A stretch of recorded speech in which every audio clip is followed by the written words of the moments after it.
যদি তোর ডাক শুনে কেউ না আসে তবে একলা চলো রে।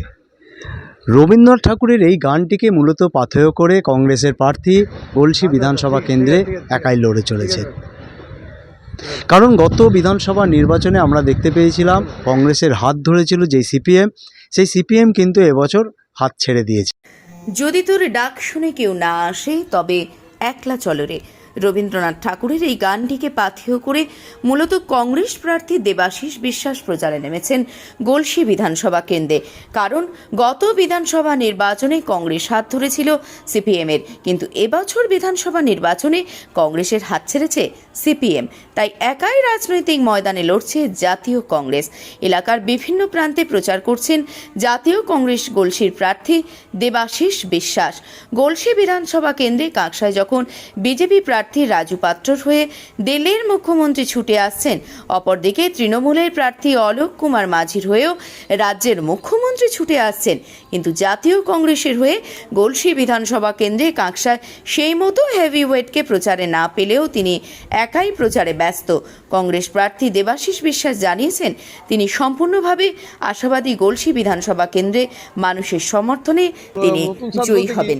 পশ্চিমবঙ্গের মানুষ জানে, যারা পুরনো মানুষ এবং নতুন জেনারেশনে যারা শিক্ষিত যুবক, তারা জানে প্রকৃত বিকাশ করেছে যদি কেউ বিধানচন্দ্র রায়ের আমল থেকে জাতীয় কংগ্রেসই।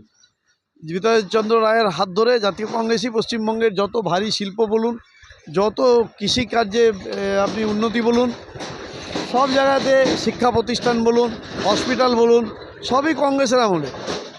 মাঝে যে সরকারগুলো কাজ করেছে তারা খালি সময় পাস করেছে, জনগণের প্রকৃত উপকার কিছু করেনি তারা। জাতীয় কংগ্রেস কমজোর নয়, জাতীয় কংগ্রেস পাড়ায় পাড়ায় আছে, জাতীয় কংগ্রেস প্রতিটা শহরে আছে, পাড়ায় পাড়ায় কোনায় কোনায় আছে।